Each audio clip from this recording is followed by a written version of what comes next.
صحیح مسلم کی روایت ہے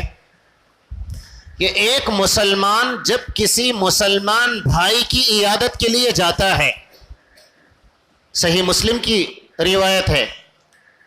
پختہ حدیث ہے، ایک مسلمان کسی مسلمان بھائی کی عیادت کے لیے جاتا ہے، جب تک وہ اس کی عیادت میں رہتا ہے تب تک وہ جنت کے باغ کے سیر کرتا ہوا رہتا ہے۔ اب شیطان چاہے گا کہ یہ جنت میں ٹہلے، ظاہر سی بات ہے، شیطان تو چاہے گا نہیں، اس لیے کہ وہ سب سے بڑا دشمن ہے۔ ترمذی کی ایک روایت ہے کتاب الجنائز میں کہ جس میں لکھا ہوا ہے اللہ کے نبی صلی اللہ علیہ وسلم نے فرمایا،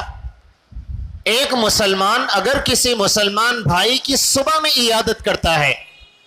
ایک مسلمان کسی مسلمان بھائی کی صبح میں عیادت کرتا ہے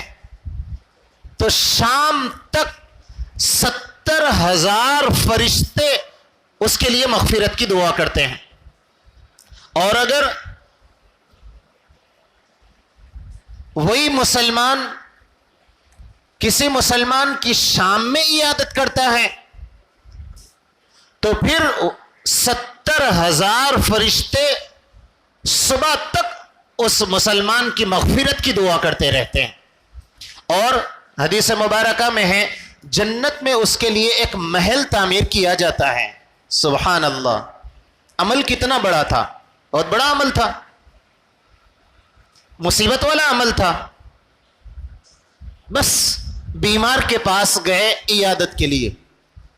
70,000 فرشتوں کو ہم نے اس 5-10 منٹ کے عمل پر 70,000 فرشتوں کو ڈیوٹی پر لگا دیا کہ اب وہ ہمارے لیے دن بھر مغفرت کی دعا کرتے رہیں گے۔ رات کے ابتدائی حصے میں گئے تو اللہ نے 70,000 فرشتوں کو ہمارے لیے متعین کر دیا کہ صبح تک وہ ہمارے لیے مغفرت کی دعا کرتے رہیں گے، اور پھر ایک محل جنت میں۔ اب آپ یہ بتائیے، شیطان چاہے گا کہ یہ عمل ہو؟ تو اب شیطان جو ڈینگیں مارتا ہے تو پھر انسان طرح طرح کے جو